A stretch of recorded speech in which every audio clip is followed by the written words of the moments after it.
This episode is made possible by our generous patrons.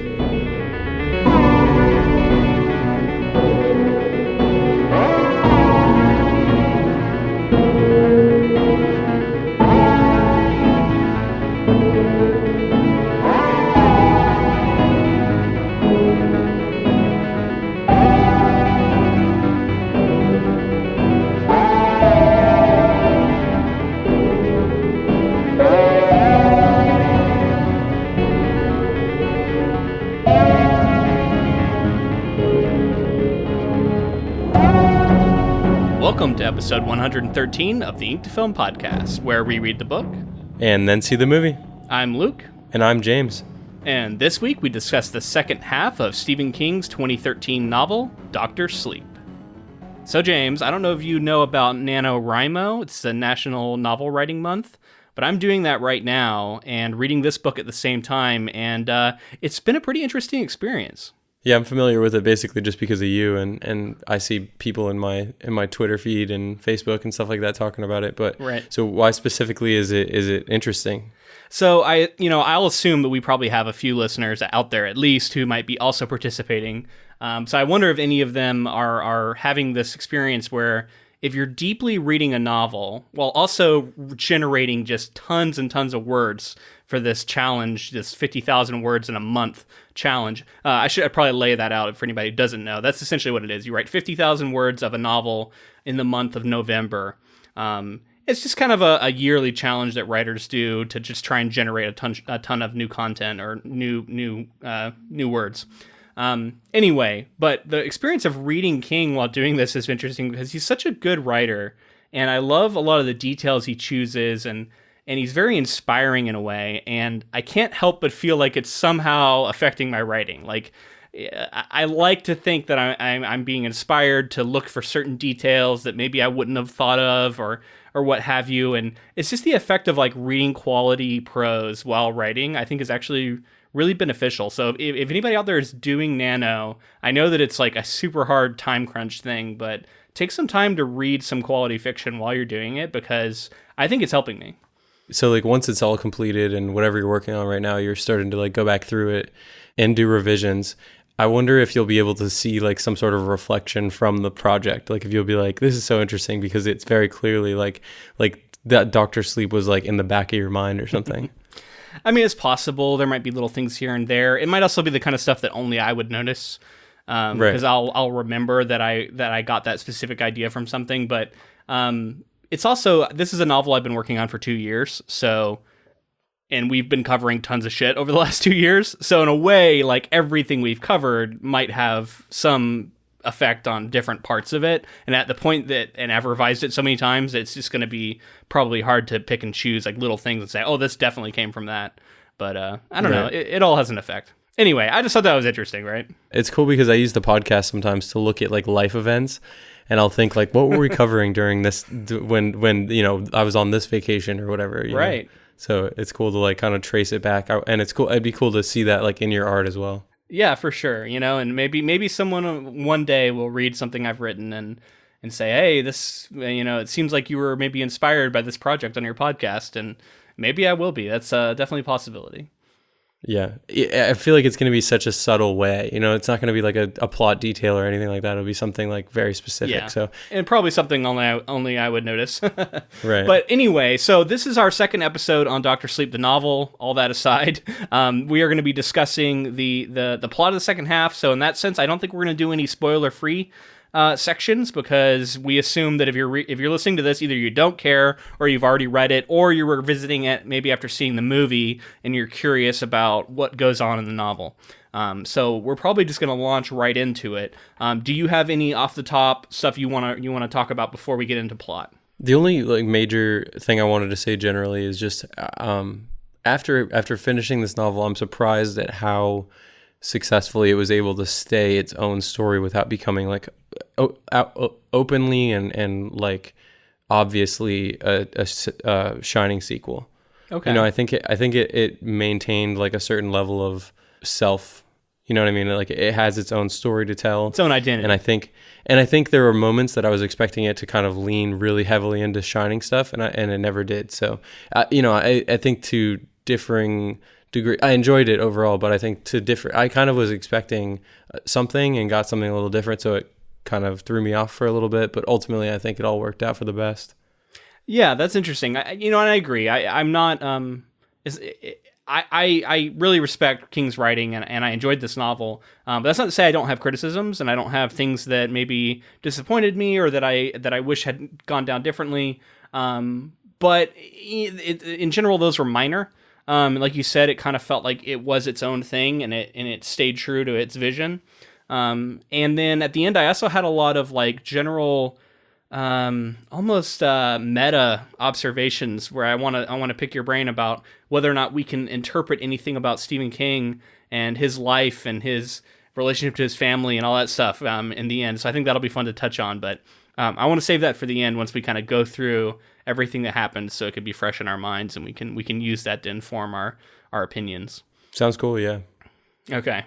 So I think I'm going to go ahead and jump right into plot summary then. I have it divided into 4 large chunks, which I'm going to read, and then we can talk about them in more detail.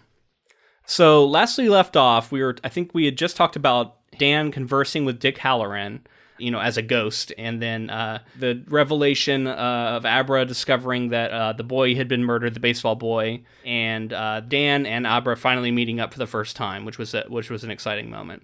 So that was what just happened. So the True Knot begin to die off from measles contracted from their last victim, the baseball boy.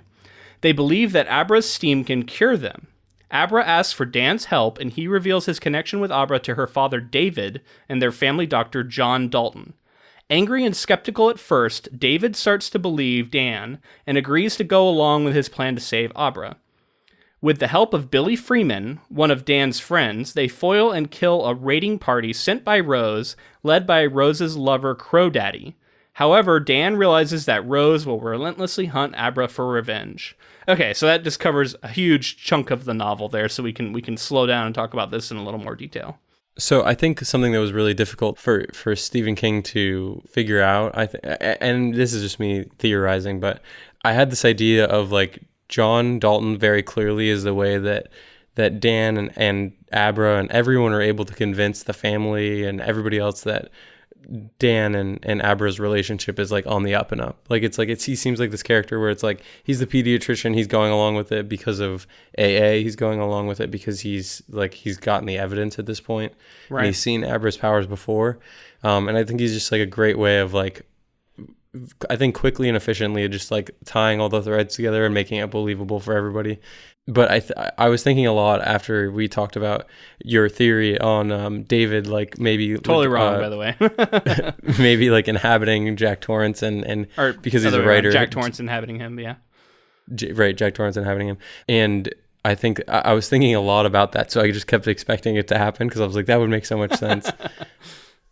Yeah, I started to move off that theory too, because I started to think it was going to be more of a direct, like maybe he was going to interact with Danny directly, and I guess he does later, but in a very different way. And part of that I think is also my memory of the book and the movie getting clouded and sort of messing with each other. So we can talk about that as we get to it too. But in this early on part here, what did you think of the measles reveal? Because it was interesting because it put like this clock. It put this timer on everything, and it made the True have to behave in sort of a semi-reckless manner because it seemed like they were all dying all of a sudden. And I think it's a smart thing to do, and I wonder where in the plotting of this novel he came up with that, because to me it felt like an elegant solution for a criticism someone might have of reading it and going like, they're behaving a little bit too recklessly. Why would they do this? Why wouldn't they just decide to play it safe here? And when you add the measles in, it adds this like tension of like, oh, we're all dying anyway, so we have to act now and we have to do dramatic things. So I'd be curious as a writer just to know that, like, because I'm very curious about process stuff. I think it's also cool that he set 2 timers. Basically, he set one with them running out of steam. And like that on its own could be enough to push the True to like do some reckless things. But like you said, the addition to like them actually dying and like having a threat. I mean, I'm clear. I understand why, because reasons, but like they weren't affected by any sickness until this boy. And is it this kid's like hatred or his sort of like what was the reason that this was the time they were finally able to get sick? Yeah, that's interesting. It does seem like there was an overall sense that they were weakening, like they were running out of steam, right? They like the years hadn't been as good for them recently. And I wonder if that's some sort of reflection of modern society that King was trying to say, and that these like relics were dying out, right? Like, because they kind of represent like this old ancient evil. And then the other thing is that I kept thinking of the anti-vax problem, and how we are actually getting like measles outbreaks now in the country where that disease had basically been wiped out. And it seemed to me like King must have been reading like there are measles coming back in the United States, and the idea that was included here felt to me like some sort of commentary was being made. Yeah, I didn't even think about that. That's sort of like anti-vax like commentary that like these preventable things are coming back. Yeah. So I wonder if like maybe in the height of their power, maybe it's also like maybe he's making a statement about how there's less suffering overall. I don't know. Like why are the true unable to feed as well, right? And or maybe there's less mysticism and like shining, or maybe they're depleting their food source by over hunting it or something. I don't know, but there's something going on, right? Yeah, and I think that's almost stated too. Is like they're within the true. They have a couple conversations that are like, people aren't there's not as much out there, not as much food out there as there used to be, and that kind of thing. Yeah. So I think it's all of those combined maybe weakens them enough to where they can be affected by a disease that they otherwise, when they're really full of steam, maybe would be immune to. That's the only thing I could imagine. But yeah, so let's talk about this showdown, which I thought was like really cleverly plotted. And as someone who's like in the midst of plotting right now, it's hard. And man, like I love the way he meticulously builds throughout this novel, this back and forth, right? Like where it seems like each side keeps getting the upper hand. And then the reveal of like, oh no. So essentially like they lure them out. Dan is pretending to be Abra. He's like projecting as her and all this stuff because they're able to swap minds with each other in this like, very dark fantasy sort of way. And through that, they're able to lure them out there. But there's a hint that something's different. And then like Crow Daddy's not there. And then come to find out Crow Daddy, off of like a hunch, essentially, and something that Jimmy told him, he got out of the Winnebago they were driving and decided to go after Abra directly. Because the whole misdirection thing, and that reveal, the way that came out was cool because it was like, oh, they just killed him and they got the upper hand, but then it was like, oh wait, this other thing's happening. So it just like that's hard stuff to set up in a way that works like that, and it was well done. And then I really like the confrontation. I love the way that King like really breathed life into all the characters, even the ones in the true. And so when they were dying and like Rattlesnake Andy was dying and stuff, like it wasn't just like, yeah, they're beating the villains. Like he kind of felt bad for her somewhat, and he made it a little gray, right? Like and they did have some genuine emotion, and they were, even though they were monsters, they were also people.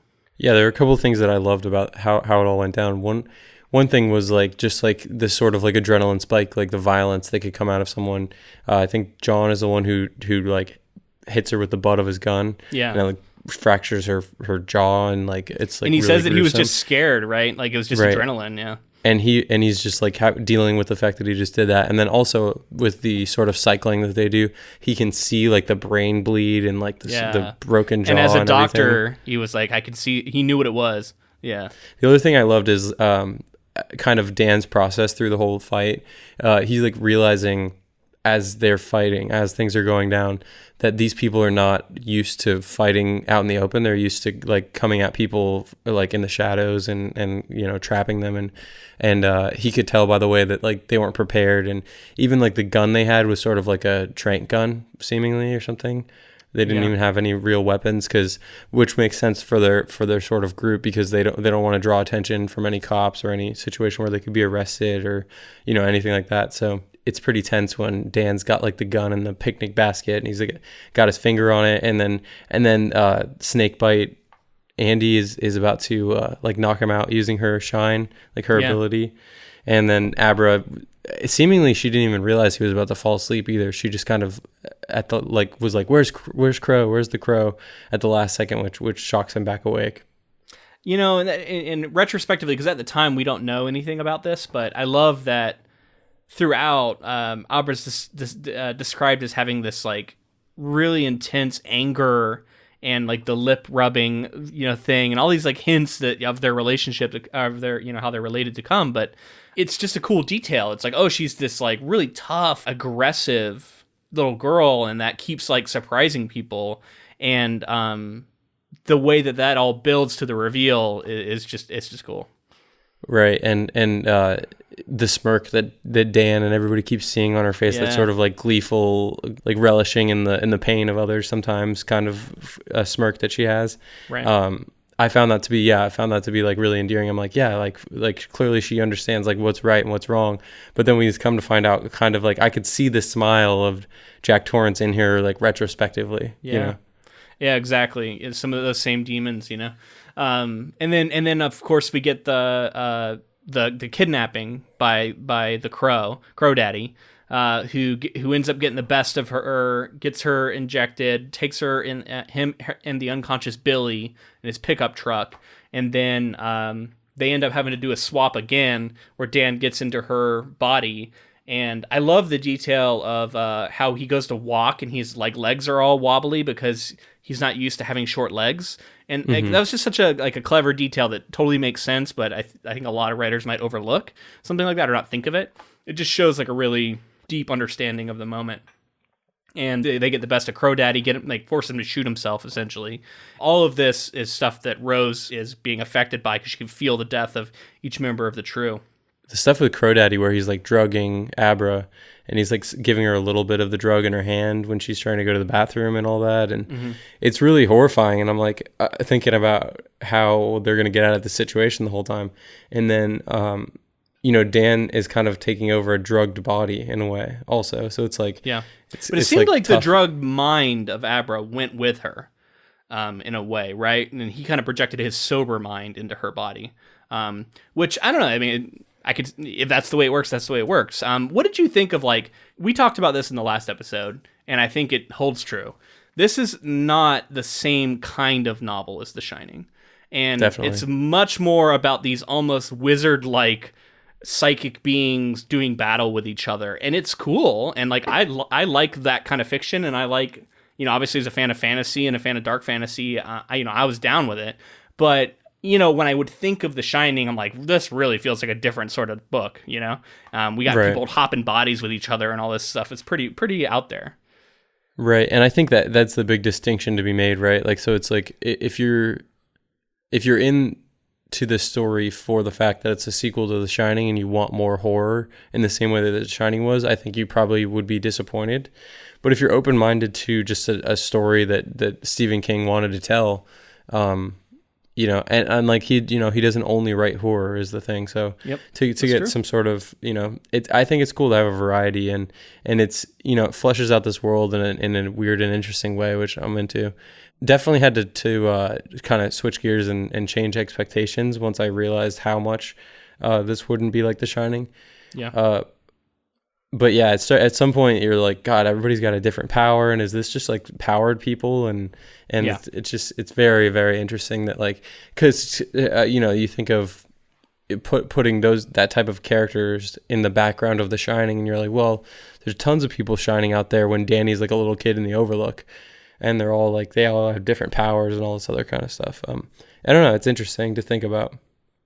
Yeah, and I don't want to be limiting with like the scope of horror, because I think horror can definitely include this novel and does include this novel. It doesn't have to be any one thing, but there is definitely an infusion of almost a different genre as well present. And at times this book kind of read like a thriller, with how rapid fire, the swapping of POVs and the dramatic reveals and the action. It's actually like a real page turner for that reason. And it reminded me of some of the thrillers we've read, in some senses. So it's fascinating to me to see that how King can sort of incorporate all these different things into his fiction. And I think that's a strength that he has, and something I enjoy, because you don't really know exactly what you're going to get when you pick up a Stephen King novel. In some ways you do, but in other ways you don't, Yeah, I like that. I wanted to ask you about like the sort of mechanic of the turning the wheel and turning the world, and I like that. Whenever this sort of stuff happens in a Stephen King book now, it makes me think of his sort of macroverse and what that means in the scope of that kind of thing, and it just like turning the world, and that's the specific wordage that he uses, and I always find to be, and that's also something I was realizing is we get repeated lines a lot from other books, like from The Shining, and I want to say I saw a line from another project we covered too. I was like, this is like, I think he has repeated phrases throughout the universe.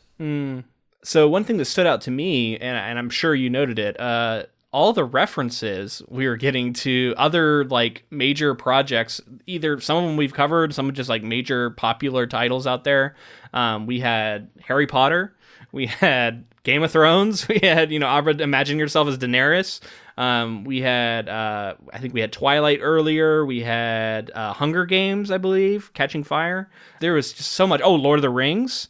Just so many things. And I'm like, this is why King is he says that he feels like it's his job to stay up on like what's popular, and this is evidence of him using it. I think it's also like putting it in the perspective of Abra and like where she's at and what she's consumed, and like he keeps referencing those things because that's like the stuff that she knows. Right. But the really the only one that struck me as like not fitting in like with that sort of thing, with like Hunger Games and Twilight and Game of Thrones, all that was the Lord of the Rings one when he was talking about Gollum. Well, that was just like Crow Daddy, right? So maybe he likes the older fantasy. Right. Yeah. It was just funny that he was like, yeah, like Gollum once said. I was like, whoa. Wasn't expecting that. From like 100 and something year old dude, apparently. Yeah, maybe he was an OG fan of Tolkien. Yeah. So Dan visits Abra's great-grandmother Conchetta, who is dying of cancer, and telepathically learns from her that he and Abra's mother Lucy are half-siblings with the same father, Jack Torrance. As Conchetta dies, Dan takes her diseased steam into himself. Meanwhile, dissension in the ranks of the True Knot, along with Rose's obsession with Abra, leads to the group splitting up, leaving Rose with even fewer followers. Okay, so this is building towards the end game, but this was a big reveal, right? The Jack Torrance connection. Yeah, it's huge. I do want to say that I think at this point, we're not supposed to really know that Dan is like taken in Conchetta's disease theme. Yeah, we didn't know that. We didn't know that until later. That's a good point. But I mean, this reveal, I didn't see it coming, did you? No, and there was clues, right? Everywhere, like we talked about, like the wiping of the lips. So I kept thinking, like, I definitely made the connection. I was like, wiping of the lips is definitely something Jack Torrance did. But I thought it was just like a coincidence sort of thing. Like it was just he was evoking that. He was reminding us of that. Because like something about her reminded Dan of his father. But I didn't think it was that direct, like, no, it's because they're related. I actually think the fact that you said coincidence is interesting because I feel like that's what he was building, right? Like he very specifically Stephen King was like building in coincidences, like the fact that they were connected in some way, Abra and Dan at some point, like why would they have been connected and like what reason would they have had to come together? And then at some point in the book, I think it's David Stone, the father, says, this is such a crazy coincidence that you guys were connected. And Dan was like, no, it's not a coincidence at all. Like it was like gonna happen because we were connected in this way. But yeah, I did not see it coming. I really, when it happened, I was like, wow. I was like, that is bold. And they kind of go into it and they sort of say like the backstory is that Jack Torrance had an affair in his partying days with somebody that he worked with at the school. Totally believable. Yeah. Yeah, I can and see it works. That from that character, it works, and it's cool. And I like it also retrospectively for Lucy's character as well, because you kind of see some of the fieriness of Jack Torrance in her as well. Right. Yeah, absolutely. So yeah, anything else in this section? I mean, this is a lot of. Maybe we could talk about them taunting, Abra calling and taunting Rose, and how much she enrages her. I gotta say the thing that struck me is they were the good, I'll call them the good team, the good side, was getting a lot of wins throughout this whole book, and I really felt like the other shoe was going to drop. I was like, wow, they are winning a lot, and like they're getting really lucky. I thought that the fact that they kept angering her was going to lead to her like really, really showing up in the final battle and being like unstoppable. I think it was cool. I will say that Abra is really composed for a 12-year-old or whatever she's supposed to be, and pretty witty and like good at keeping her composure and raging an adult who, you know, I get it. She's like got the upper hand, but I was just surprised at how many times we won against the bad guys, right? Yeah, and you know, the one thing I didn't think of it in the moment, but like upon reflection, I was a little surprised that Rose couldn't keep her cool a little better, considering how old she is. Right. You would think if you've lived that long, it would be harder to get a rise out of you. Now, I understand she's never been challenged in this way, and it's by a child, so you have that pride, right? And so maybe, you know, he's saying something about that. The pride is what does her in. And she's also back against the wall. Like, she's got no steam. Everybody's bailing on her. Yeah.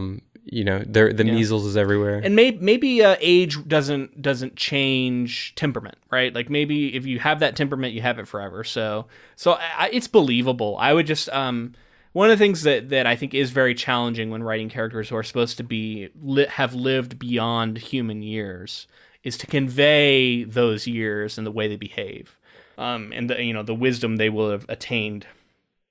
And I guess I mean, like you said, there was a lot of wins, and I kept thinking there was going to be something like she was going to have one or two more tricks up her sleeve that she would have foreseen some of this, and that didn't quite come to fruition. But I don't know, it wasn't bad. It just was something that was there. I was anticipating Dani dying, like, for sure. I was like, oh, Dani's dead. Like, she's going to, after all the shit she's been talking, after all the stuff that goes down, like, she's going to ultimately, like, have some suffering or some loss that comes along with actually beating Rose. Yeah. Well, and I thought this novel was going to have a fourth act. Like we've talked about in some of the other projects we've covered, where something else comes in after what you think is the climactic battle, and right. We'll talk about that after we talk about this final climactic battle. So, what did you think about Dan running in and because I was kind of, you know, until we got the reveal that he's related in some way, Conchetta was like very open to him like pretty quickly, and we don't get the specifics of their conversation or anything, which, you know, kind of keeps in the shadows this sort of fact that he put Conchetta's kind of steam into one of these lock boxes that he used to create, which we'll talk about the lock boxes as well, because I was expecting some different things to come from those lock boxes. Yeah. Near the end. I thought the opening of the lock boxes, we do get Horace Durant comes out and wreaks some havoc, you know, kills Silent Sari, but yeah, I kind of thought there might be more coming out of that, more horrors unleashed.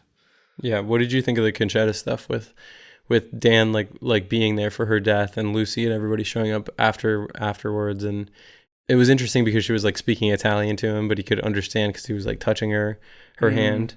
I thought it was fine. I didn't know where he was going with it. And then we get the reveal of the Jack Torrance stuff. I was like, okay, it was for the reveal. It's for that. I did not realize he was like capturing her essence, and that essence would be tainted by her disease.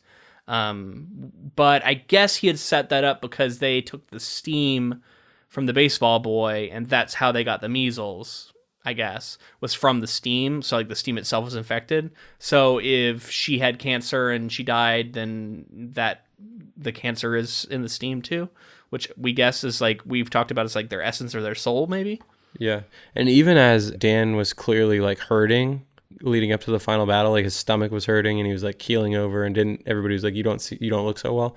I still didn't pick up on the fact that he had a disease inside of him. Right. Well, and then he sees the flies on his face, which right. I thought that, you know, that's why you're led to believe he's going to die in this final fight, because we set up earlier that when he sees flies on somebody's face, it's because they're likely to die.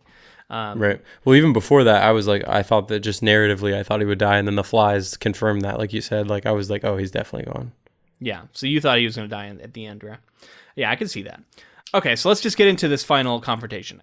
Following the kidnapping attempt that Abra foils with Dan's telepathic help, she baits Rose into confronting her at the location where the Overlook Hotel once stood in the Rocky Mountains, Colorado, now home to a campsite owned by the True Knot. Dan and Billy travel to the site while Abra helps them by using her astral projection. Lying in wait, Dan releases the steam collected from Conchetta to the remaining group of True Knot members, killing all of them. He frees the ghost of Horace Derwent to kill the last member, Silent Sari, waiting to ambush him and Abra, and the two fight Rose in a long psychic struggle. With help from Billy and the ghost of Dan's father, Jack Torrance, they push Rose off an observation platform to her death. Before leaving the campsite, Dan sees his father wave goodbye, having finally found peace. Well, a couple things I want to just clarify real quick is like, I don't think he released the ghost of the Overlook that he'd been containing since he was a kid, not knowing what would happen. It wasn't like he like sent them to attack Silent Sari, and he had no idea that she was even there. So that sort of like unleashing moment was where I thought like, oh my God, like a bunch of Overlook ghosts are all about to come together, and it's about to get really ghosty up in here. Well, and that was the fourth. I thought we were going to get a fourth act, where the True Knot was taken care of, but then the evil of the Overlook was going to have to be dealt with because it was going to be able to recuperate in some fashion, and that didn't really come to pass. But maybe that is more in keeping with the Shining novel, because the Overlook is defeated at the end of the Shining. And remember that moment where you see the like stingray looking smoke thing take off from the Overlook as it's burning in the book. And so, like, I think the implication was that most of the evil, like, maybe, I mean, it's still an evil place, still a cold spot. Well, it was clear there was an entity that was, like, in the Overlook.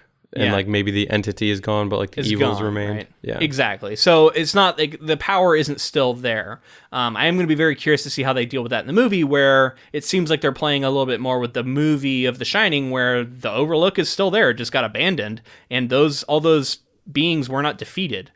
So if that's the kind of thing we're looking for, I'm excited to see if that's what we're going to get, more of that sort of the evil of the Overlook, and then you have the mixture of what's going on with the True Knot at the same location. So I'm excited to see how that's going to go down. But what did you think of Conchetta, the grandmother, killing all of the True Knot with her steam? You know, I liked it. I thought it was really cool. I thought that, like, because I felt like she was built up to be an important character for a reason over this whole time. I was saying I was surprised at how much work he was doing on that character. I felt like I really knew her and I liked her, and I understood her background. I liked that she was like a poet. Yeah, she was a poet was cool. And so it made sense when she became very pivotal at the end, because I was like, man, he's put a lot of work into this character who didn't seem like she was going to have that pivotal role to play at the end, in the end game, but she did. It ended up working out, So to talk about the ghosty stuff again real quick, I kind of thought that with like the Overlook and everything that was going on with that, I thought that Rose was going to be like a conduit for the evil, and like kind of like maybe like bring back up some of that suffering and everything that had been there before.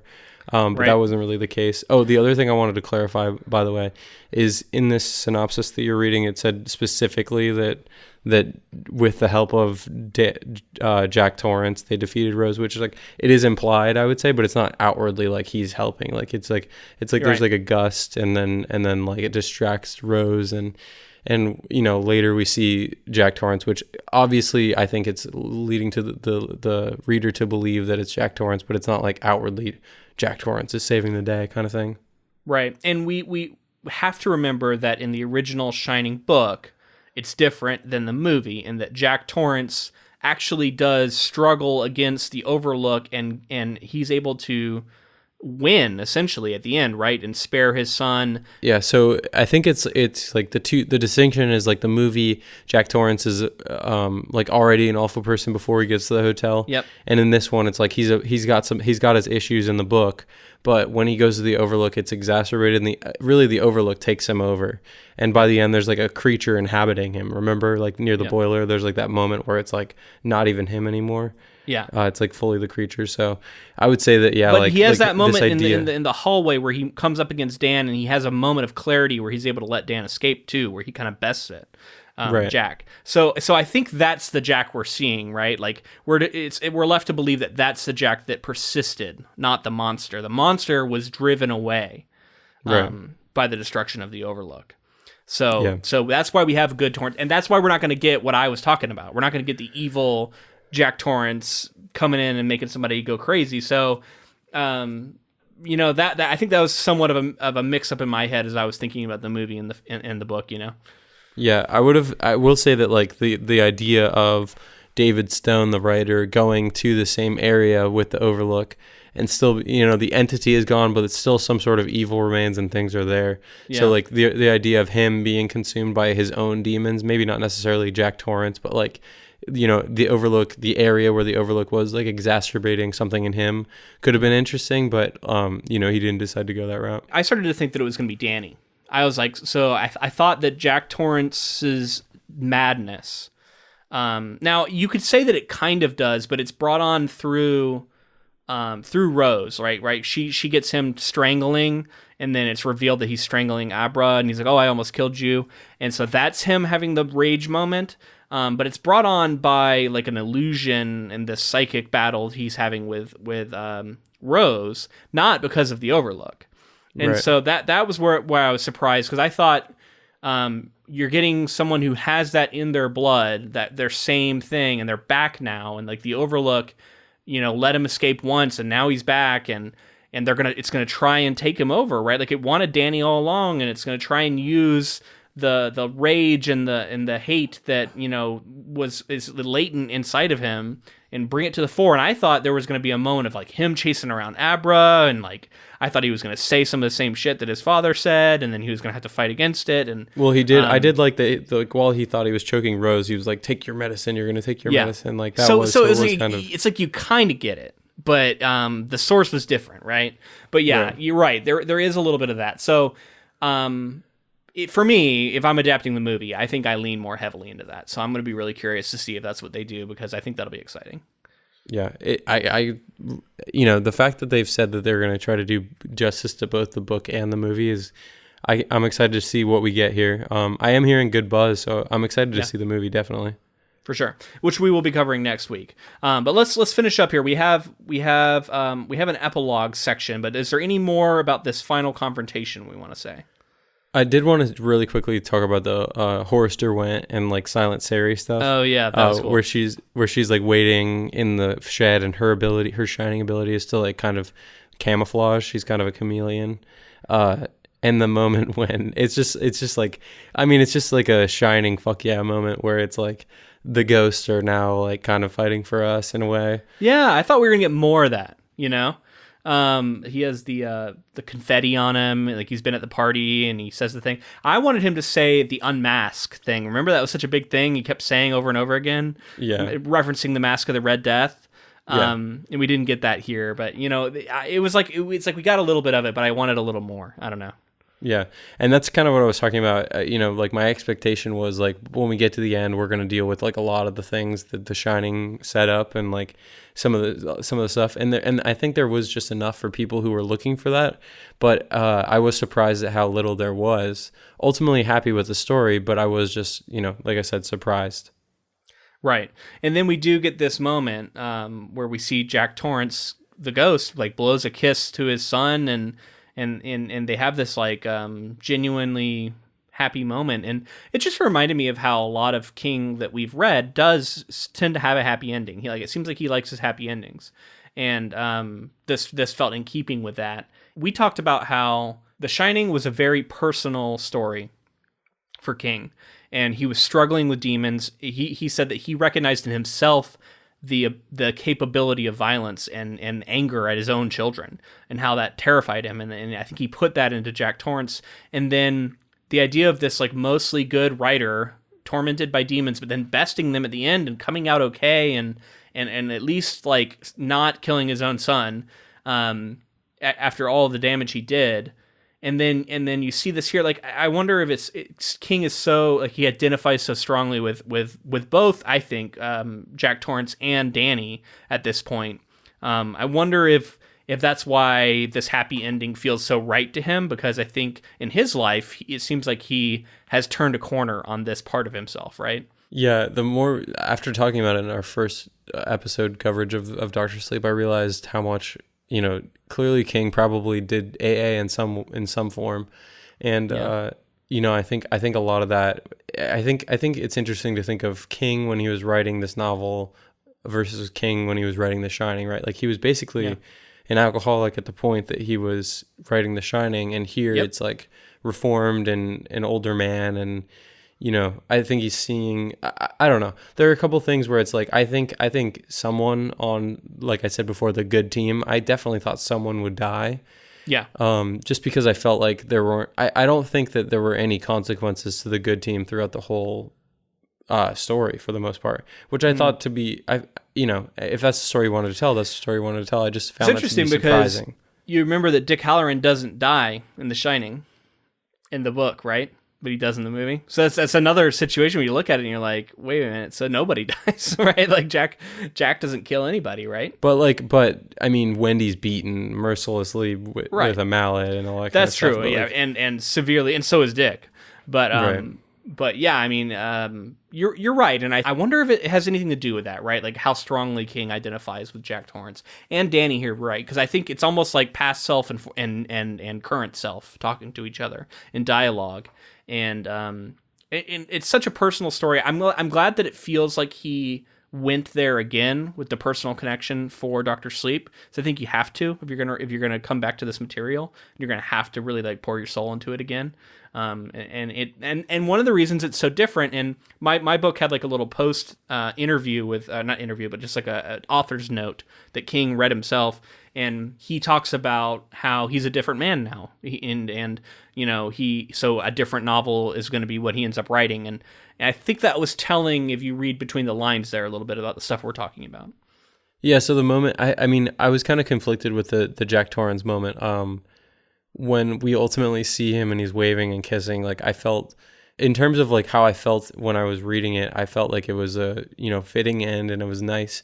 But at the same time, I was thinking like, I think it's nice to tie both of the characters together in that way and kind of seeing all the father issues that Danny's been dealing with throughout his whole life and how it's still stuck with him. And like, his dad died, his mom died after, being not because of the effects of the attack or anything like that, but she like through her whole life dealt with like the damages or like sort of like injuries that she sustained. And Dick Halloran died having a bunch of injuries. So it's, I don't know. I was conflicted because I'm like, although he was being controlled, he still had it in him to do all this stuff.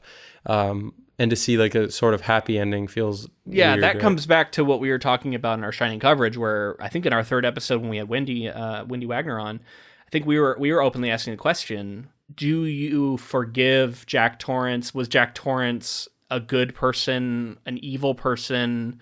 Where do you put that scale? How much of it was the Overlook and how much of it was the man? And this to me seems to say that King is weighing it a lot more on the Overlook and less on Jack Torrance. And maybe if Jack Torrance had gone to AA and maybe he had, been able and not gone to the Overlook, maybe he would have been okay. Whereas movie Jack Torrance, very different, right? And you're seeing some of the reasons why I think King didn't like the movie, right? Because if this is the story that he believes in, that is not the story that is in the Shining Kubrick adaptation. So that difference alone, I could see just never being able to come to grips with that and never being able to be okay with it. And I think it's cool to see like the reflection of Danny's journey, right? Like Danny was like in the same rock bottom place that his father was in, but came out of it. And I think that's like the whole point of this story versus that story. Like ultimately our main character in The Shining succumbs and like can't beat all of his demons and they overtake him. And I think this is the inverse, right? Like this is the story that's telling like being rock bottom, but like fighting your way out and having like that sort of, hardline stand and like sobriety and all that stuff. So it's cool to see that like he's saying like Jack Torrance had it in him as well or something like that, or at least to give him some sort of small redemption. And like I like with a lot of King's characters too, it's like I don't think he's saying that now that Jack Torrance has done this, he's a good guy. It's just that like he had the good in him as well as the bad. Right. Yeah. All right, so let's get into this epilogue, because I think it's also very interesting for some of the same reasons we're talking about. So, in the epilogue, Dan celebrates 15 years of sobriety and attends Abra's 15th birthday party. He tells her about the patterns of alcoholism and violent behavior that run in his family and warns her not to repeat them by starting to drink or submitting to her rage. Abra agrees that she will behave, but before they can finish the conversation, Dan is called back to his hospice, where he comforts a dying colleague who had antagonized him in the past. which was a man named Fred. Yeah, so what did you think of all of that? Let's unpack that. So yeah, the Abra stuff, it's cool because we get like a jump ahead of time, and she's like even more of a teenager than she was in the story that we got. And we can already see she has the demons that Danny and Jack had. Like her sort of looking at alcohol as like not that big of a deal, could potentially be dangerous, we're starting to see. And like she has the anger that's going to be tough to control. But I think with Danny's guidance, like, although I felt after The Shining, Danny would lead a good life, here we're led to believe that because of Danny, Abra will lead a good life. But who knows, when he writes The Shining 3 and we get like Abra's later story when she's hit rock bottom, maybe it'll feel differently. Yeah, I don't know if we'll ever get that, but we're not going to get that. Yeah, I kind of hope we don't. But yeah, I mean, I like to see this sort of generational conversation going on. And we talk a lot about how in King's work, he talks about this like cycle of violence and how it perpetuates itself. And these seem to be characters, rare Stephen King characters, who are, maybe they haven't successfully broken away from it, but they are doing battle with it, and it seems like they're winning. And it seems to me like Dan has, as evidenced by 15 years sober, he's coming around, and he I love that he confesses his darkest moment at the end, and I also love that like people don't really care and they don't really think it's that big a deal.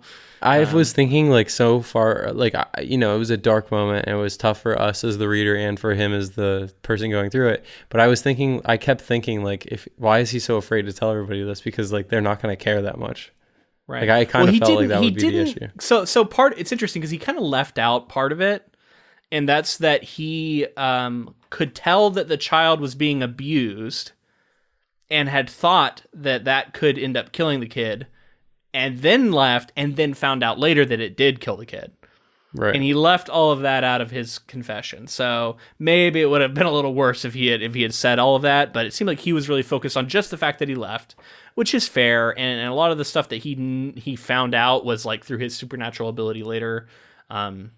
I don't know. It just seemed like maybe kind of a half confession to me. I maybe would have liked to see him fully come clean.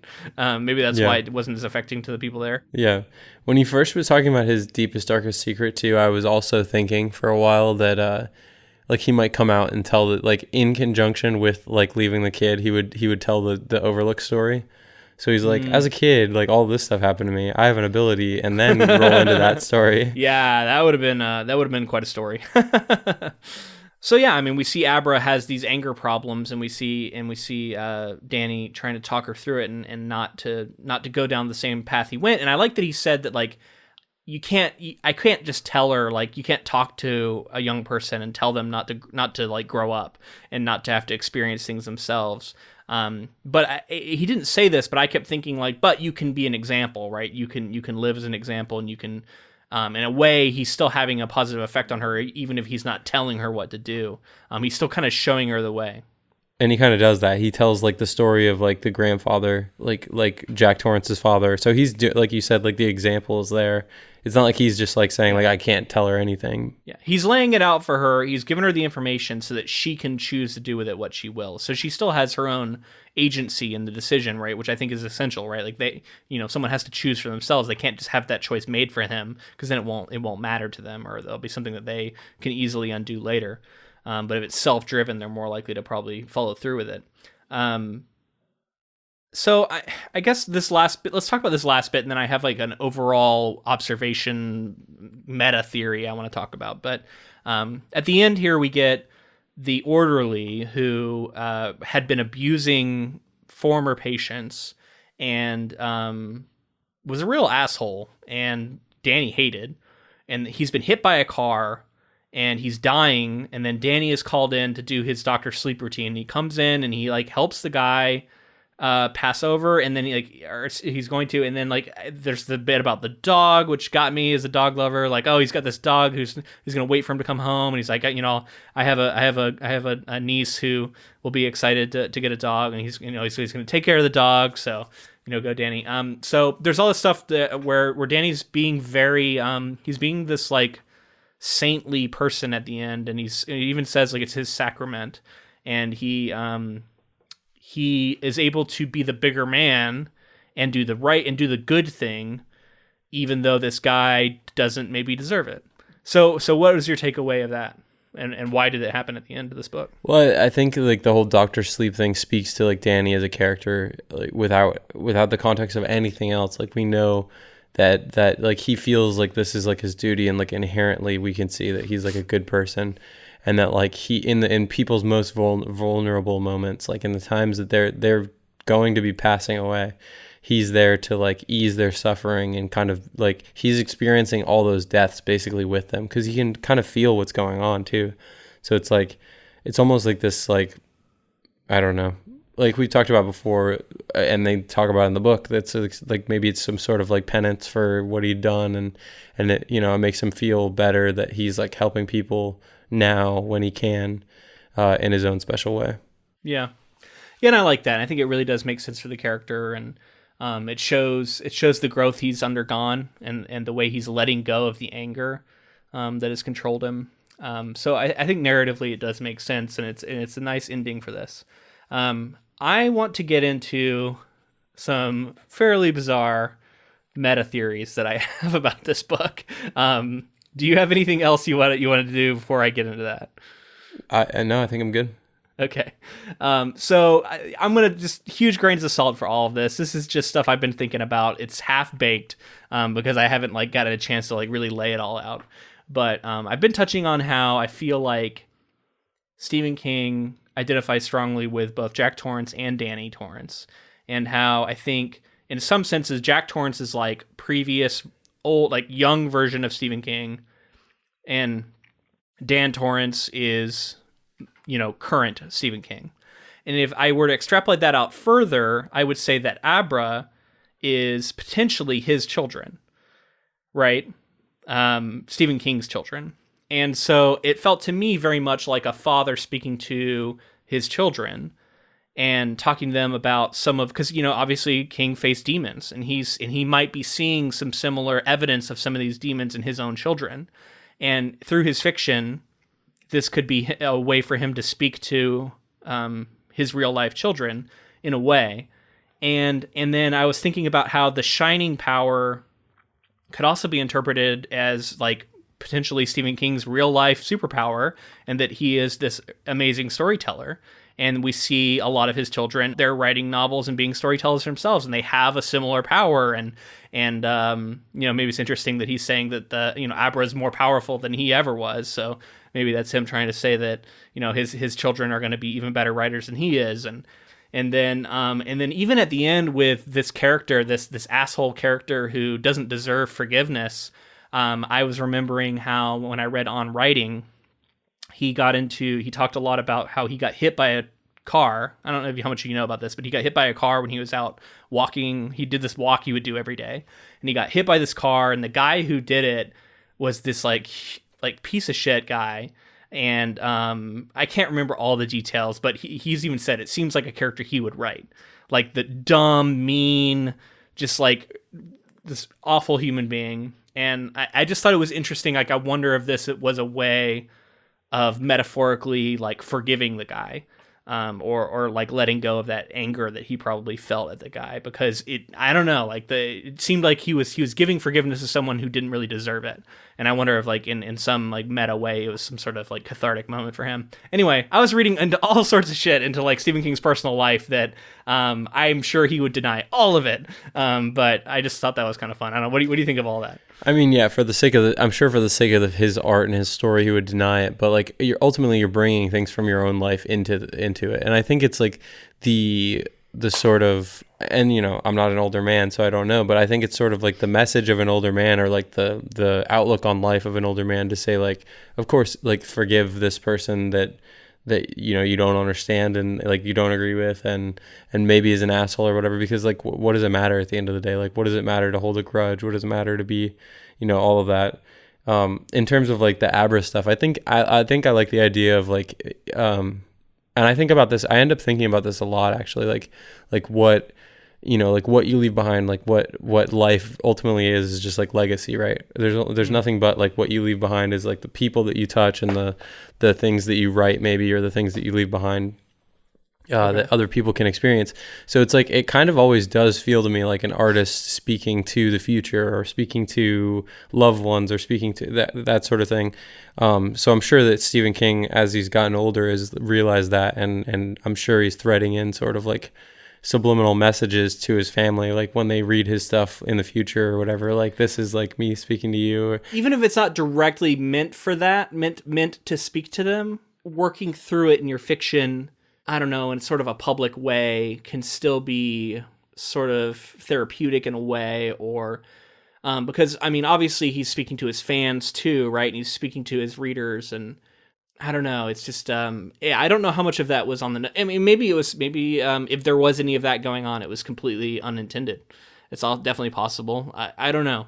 It's a type of close reading that can sometimes be frustrating when you're like trying to like psychoanalyze the author based off of tons of stuff. You know what I mean? And like, the only reason I can even do this is because I know so much about him, his like real life, having read on writing, and like, you know what I mean? Like, if I didn't know so much about him, I wouldn't be doing any of this. It would all be a mystery. So for the sake of a story, I would say that he would probably just try to deny as much as he could, just because it's like, you know, you don't necessarily want to, we've talked about it a lot, but like reflecting the work on the artist, and like if this is like meant to represent them, or if it's, you know, or if it's just a character. Well, I mean, you could take that even further, like the true knot, and the you know, the older generation losing to the younger generation, and these old vampires, you know, in America. Is he making statements about, you know, old money, and like all these people needing to die out and let the new generation, you know, because I mean, King's a very liberal guy. You follow him on Twitter, and, you know, he's actively commenting on this sort of stuff. So I wonder if, I mean, all of this was going on in his head. Now, this was 2013, so this is pre-Trump, you know, so you know, maybe things weren't as heightened back then, but I don't know. It's fascinating to think about. But the true knot very clearly within the book represents like older people with money who are like very conservative in nature, and they have tons of power, like the influence over the states and the laws and the government and everything. So literally, I mean, look at people as just food for them, like completely inhuman. Yeah, so if, you know, yeah, it does seem to say like that. Maybe that is saying something about that. I don't know. All of these are just, I think, are interesting readings. I definitely think there are a million other readings you could take. You know what I mean? Like, you could read this book and have a completely different readings of it, and you know, I'd love to hear about them. So if anybody has any other theories, or if they want to talk to me about my theory, I'd love to hear. Just, you know, write into us, inktofilm@gmail.com. Would love to hear it. But I am now super excited for this movie, like we talked about. I think there is a lot of room for different things to happen in the adaptation, involving the differences we had between book and film, and I think we are going to be well equipped to talk about them now, because I've refreshed my memory. You know, we're very, very familiar with the movie, obviously, of The Shining, so yeah, I'm looking forward to talking with you about it, seeing the movie, and I think it's going to be fun. Yeah, I can't wait. I'm seeing buzz. I saw a headline. I didn't read the article at all, but I saw a headline that Stephen King said that Dr. Sleep makes up for The Shining or something like that. So basically he's saying that like it makes it all right. It makes this. Oh, I wanted to ask you about that, because did you get the final author's note I was referring to earlier? You got that in your version, right? Yes. Yep. Yeah. What did you think of it? It seemed to me like he took another shot at the Kubrick. Like he was like, a lot of people seem to be frightened by or have like I forget what he said, like be frightened by the Kubrick's version of The Shining, which I never understood. You know, like I was like, he's still taking shots, man. I think that it's just like he's just never gonna not say that his is the superior version, which I understand. Like he's always gonna say that his is the correct version. But I think the thing comes up where it's like, I don't think that he's very clearly not saying that it's not artistic and it's not like a great movie. He's just saying that it's not his interpretation of the Torrance family. Like that's not what happens in his. So I think he ultimately feels like he didn't connect with it because Kubrick is so cold and calculated, and it's a very different sort of movie than the book was. You know, we talked about like the struggle of Jack Torrance versus like him already basically being hateful towards his family and stuff at the beginning of the movie.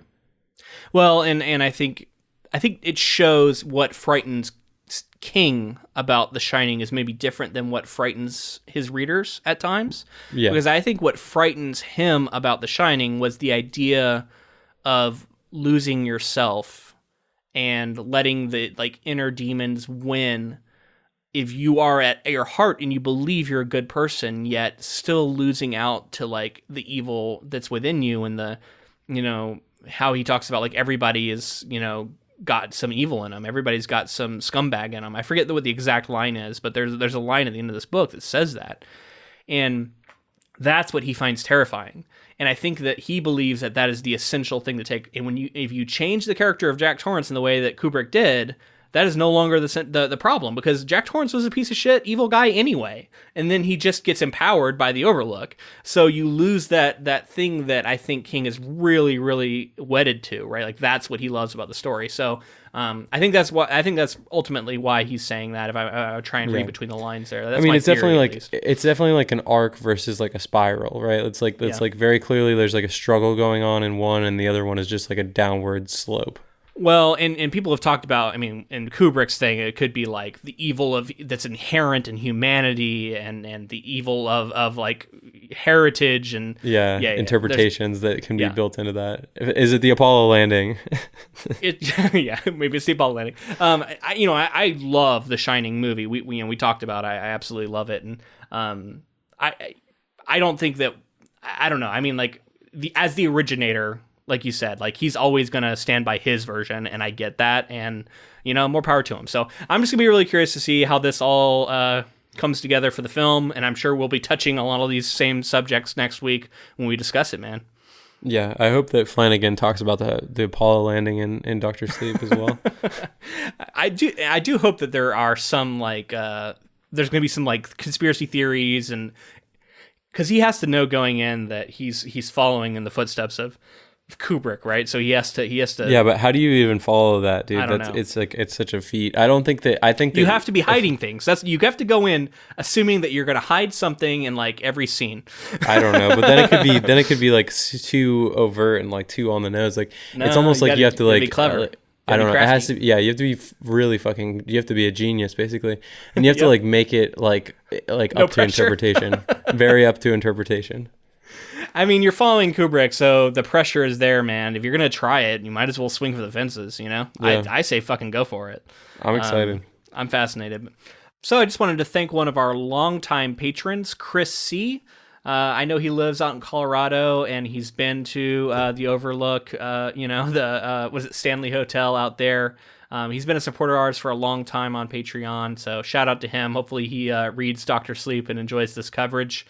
And if you want to become a patron yourself, go to patreon.com/inktofilm, and you can see what sort of bonus content we have up on there. We have a lot of bonus episodes. We just released one where we were reacting to and talking about the Double Ds and all the drama with them and departing from Star Wars. And then we also discussed Martin Scorsese and Francis Ford Coppola and their comments about Marvel and how it's not cinema and so forth. So if you want to hear us discuss that and other adaptation news, become a patron or think about becoming a patron, and you'd be a huge help to us.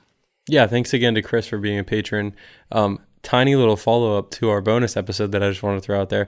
Martin Scorsese has now since written an article in the New York Times talking about his thoughts on Marvel movies and cinema and all of that. So just know that didn't go into our bonus episode because that wasn't out yet, and now it wasn't out yet. I think it kind of adds some more context to what we were talking about. Is sort of like the statements that were being pulled didn't really necessarily fit exactly what he was saying. So definitely check out that bonus episode if you're interested. I think we definitely dove into it. It was really fun to talk about. Follow us on social media. We're on Facebook, Twitter, and Instagram, all of those at Inktofilm.